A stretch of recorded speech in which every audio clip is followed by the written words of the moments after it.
Reading this morning from Paul's letter to the Corinthians, chapter 9, verses 16 through 23. If I proclaim the gospel, this gives me no ground for boasting, for an obligation is laid on me. And woe betide me if I do not proclaim the gospel. For if I do this of my own will, I have a reward. But if not of my own will, I am entrusted with a commission. What then is my reward? Just this, that in my proclamation I may make the gospel free of charge, so as not to make full use of my rights in the gospel.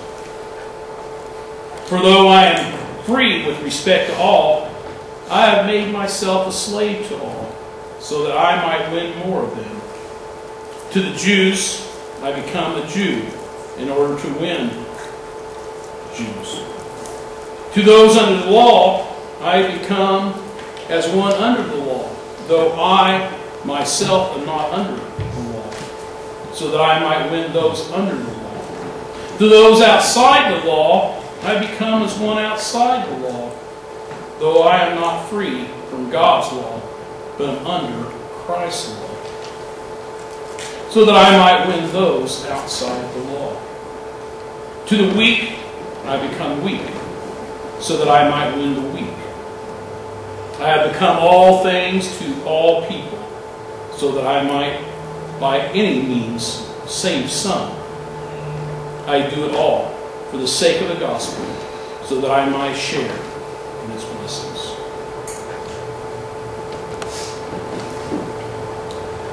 Back in 1946, Frank Capra made one of the most famous movies ever, and that is still watched every year around the holiday season.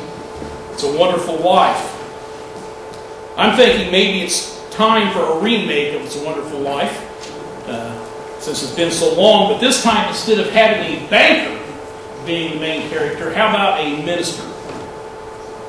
Clarence, the clumsy but well-meaning angel, can stay, but maybe this time can escort the Reverend George Bailey not to an imaginary Bedford Falls savings and loan, but to a town without a single church.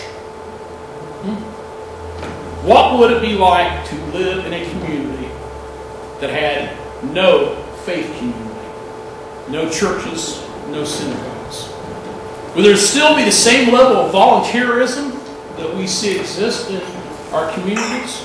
Would we still have the civility that most places have? Would we still find human kindness abound? Might be an interesting premise to redo the movie. What would happen in our communities if we had no churches? Would that teenager who comes from an abusive home, who finds solace and companionship in a youth group, what would they do? Or the divorced single mother who's raising children and feels alienated, would they still be able to have a volunteer experience in Sunday school as a teacher or an assistant, someone to help others, and maybe even find employment as a teacher's aide in a local school? Or how about that potential suicide victim whose life was changed because they sat down at a coffee shop with the pastor and had a heart-to-heart talk? Our churches are worth more than we can imagine.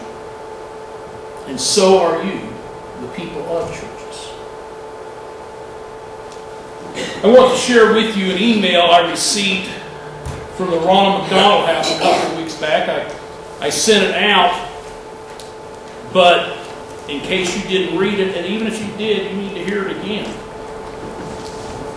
It goes like this. Reverend Brooks, one of our families in our transplant apartments truly appreciated your church last week when they came and served soup. It touched my heart so much when the mother told me it was the first thing that had tasted good to her son since his liver transplant. She said he asked for more. I gave her your email and hoped she was able to get in touch with you and to pass that along. She was a very, very thankful mother. I can only imagine as a mother myself the joy in her heart to see her son eating so well. Sometimes we forget how something as simple as vegetable soup can really bless someone else.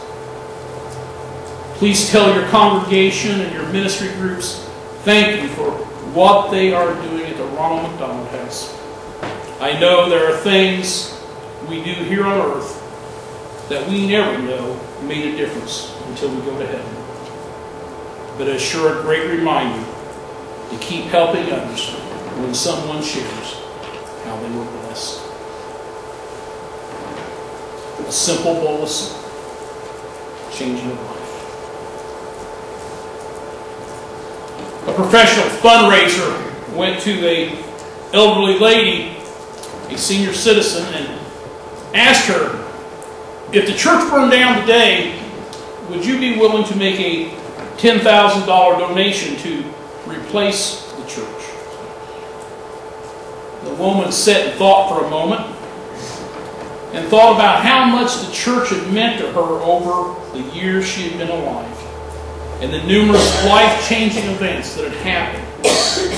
Her wedding, her Bible study when she was a young adult, the baptism of her children, the vacation Bible school she had attended, assisted with, and taught, the potluck dinners where she had laughed and cried with friends, the candlelight Christmas Eve services that she held so dear, youth group events and church camps, Easter sunrise services and breakfasts, gatherings of senior citizens, and finally the funeral of her husband. $10,000 to replace the church? She said, of course I'd give it. Well, the fundraiser said your church probably won't burn down today, but it still needs your help to remain vital and strong. And so she wrote a check.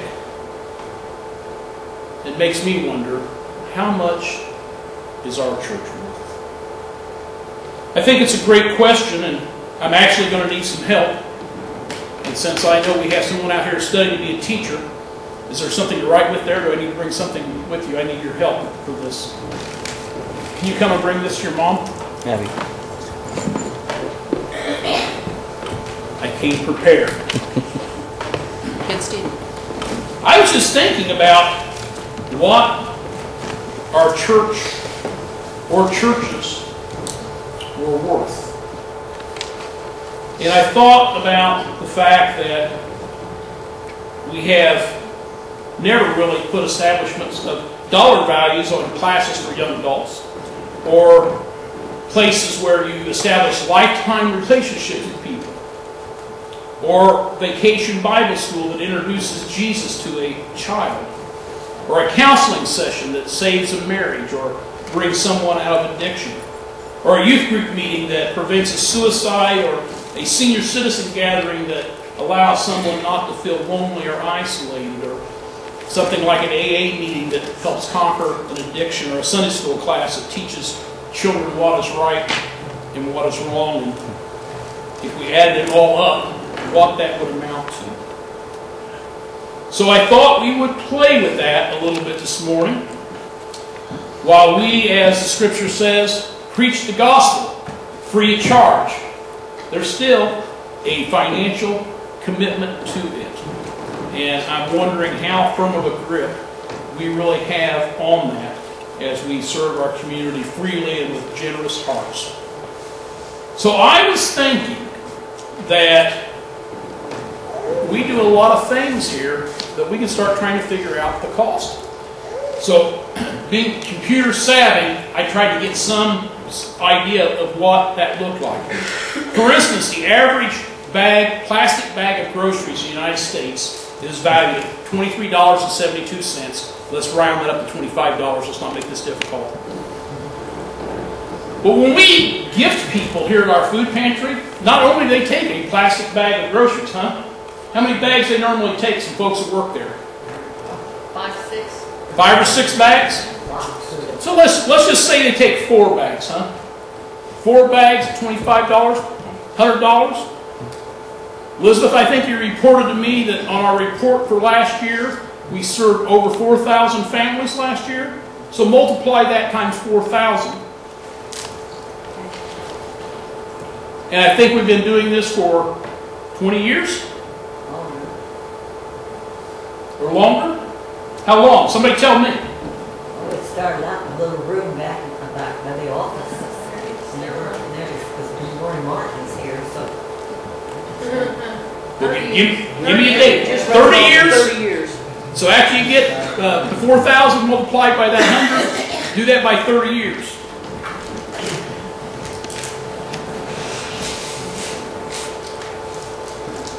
Then shout out how much that is for that. $12 million. How much? $12 million. 12 million? $12 million. You all hear that? 12 million. Okay, here, we're not done yet. To go out to dine a meal like we serve at Thanksgiving or Easter, I calculated those again too. I got them online, calculated out to be accurate. Ranges between $15 to $24. I'll let you decide where you want to be. Okay? $20. Last year we served over 1,300 people. 1,303, I think. Well, let's say 1,300. We don't want to make the math tough. She's not in class today. So we'll say 1,300 people times that, $20. And we've been doing that for 20 years, right?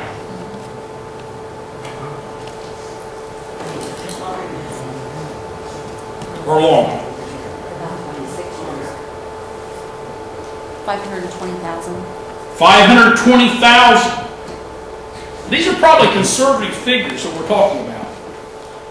This year at Christmas, we gifted children, over 200 children, Christmas gifts.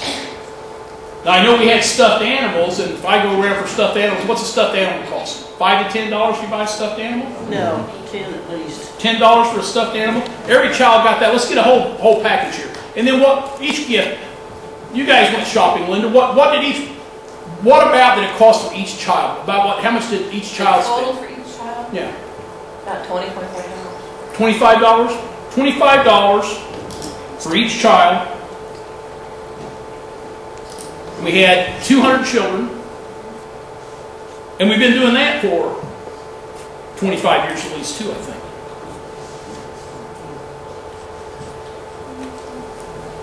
So how many years? 25.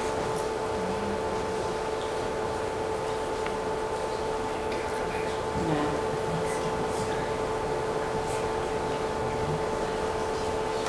$125,000. $125,000 for our Christmas giveaways. Now there are people that use our facility either for wedding receptions or for funeral dinners or for family gatherings. Because I live in a neighborhood that has a clubhouse that rents things out, and plus I've been to some other places, I know that when you rent a space, like the cheapest you can rent anything is $100. But they can run all the way to $2,500 depending on what it is. And think about this church has been around for 141 years. I'll let you come up with an imaginary figure there. What do you think? How many times a year do you think this gets utilized for things other than church? You all help me. Somebody scream out. Not near as much now as it used to be. Well, we want to cut an average of over it all the time. Tim, you look like you're in deep thought. What do you think?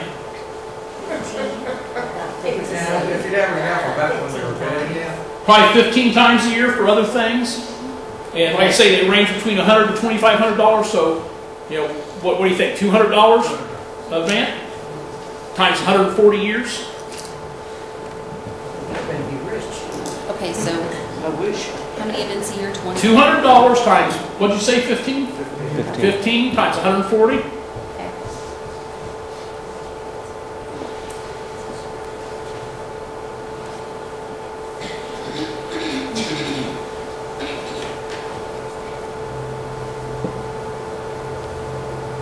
There'll be a lot of pauses in the sermon when people are watching this. That's okay.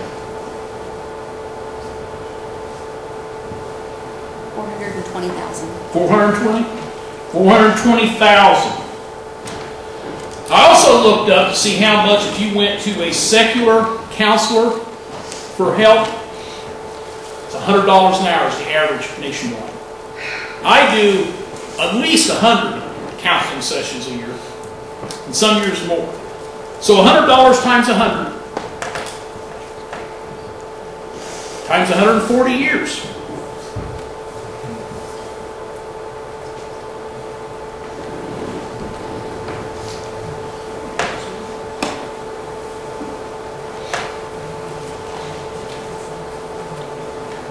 $1,400,000. $1,400,000. Then I realize we're in an area that maybe this property doesn't have the value it had when it was built. But if we were to build this structure again and own this property, Carrie, you're in construction. If we build a building this size again on this type of a property someplace, how much would it cost? Just a guess. $3 million? $2 million? $2 million? At least. That may be conservative. Plus something we don't think about, that in almost every community, one of the very first things built wherever you go, whatever town, is what? A church. Across this country, one of the first things that's built in any community is a church. So that means the things around the church may not exist if the church wasn't there. And so somehow we have to figure out how much that's worth, the fact that the church was here that allowed homes to be built around it. Can I give me a running total where we're at now? Seriously? Yeah. 15,400,000. 16. And they were pushing 20. Close to 17 million. $17 million. I just rounded everything. That's fine. $17 million. We certainly have not touched all the things that come in involvement. Did you all know that this church had that kind of value to it? The building of relationships you all have with one another, and people have had generations before you and will have generations after you, and people who we may not know their names, we have relationships built with them because of this church. For instance, a check that I'm getting ready to give Rosie for $750 that someone who's not a member of this congregation that we're getting money from. Those relationships we built. Someone who is going to be giving us money to pay for the anticipation day meal that I talked to at the Butler basketball game. That will be writing us a check for that. All those relationships. What's that commercial say, Jeff? Priceless, right? Those relationships are priceless. Joyce, you want to hand that to Rosie before I forget I've got it? Change the name.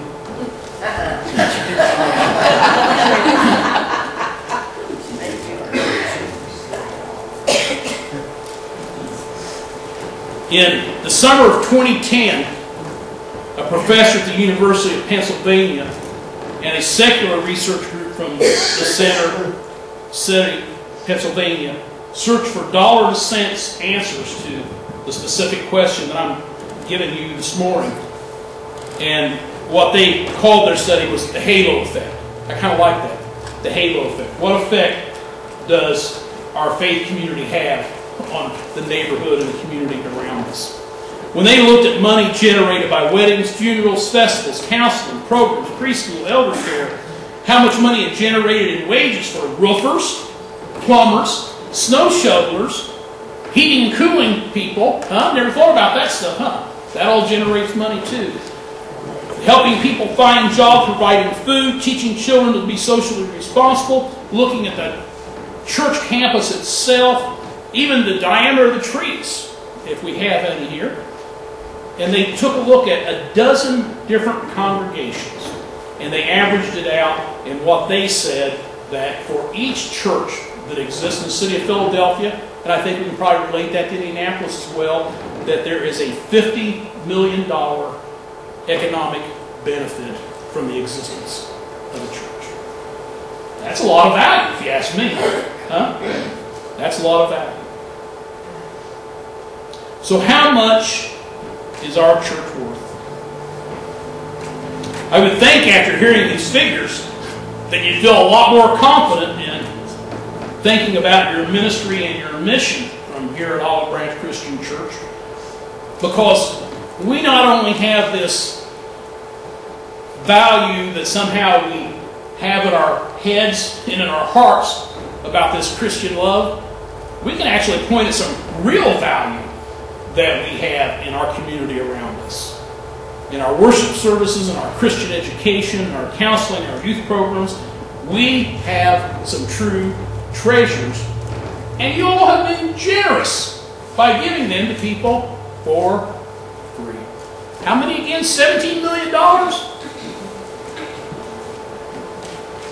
Miss Lily, did you know you put out $17 million in free stuff? You're like Warren Buffett. The people around us, even when we don't know it, just like this note I got from the Ronald McDonald House, are recipients and potential recipients of the good news of Jesus Christ, because we exist and we have the ability to win them over because of what it is we know. Paul says to the Jew, I'll become a Jew.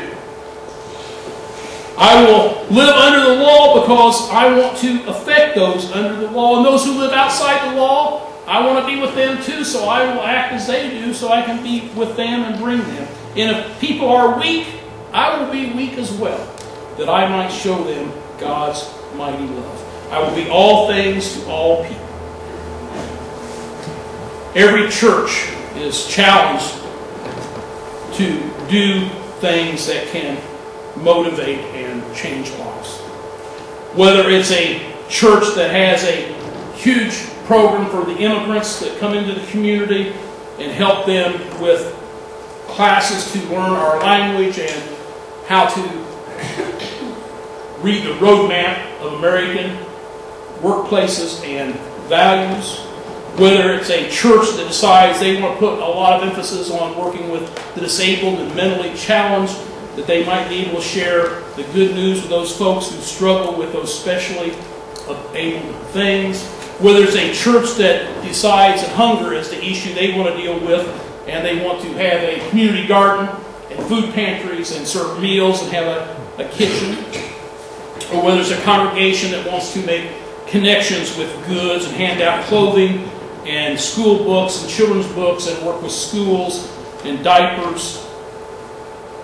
It's all the same thing. What we are doing is building relationships with other human beings because we love God and we know God loves us. Priceless. Priceless. Our congregation has value because we provide a personal and spiritual growth through all seasons of life, from that time when you were born and came forward to be dedicated as a baby, to the time when you came and were baptized, to the time you came and you were married, the time you came when you celebrated the life of a loved one, and to the time you come and say your final goodbye. All the seasons of life have been connected to our faith communities throughout our country, and this one specifically. I have shared in those events and lives here and know how important they are. When you calculate the true worth of church, the bottom line is you can't replace it. You can't replace it. We can look forward and think about what it is we can do as Olive Branch Christian Church to extend the blessings of Christianity, the blessings of the good news that Jesus offers us to others. And when I do that, and when I think about it in my own mind, I think, boy, $10,000 seems like a really small amount. It's not nearly enough when you want to spread that good news. Something to celebrate, I think, and it's the good news that I want to share with you today. This is the word of the Lord to the people of God. Praise be to God.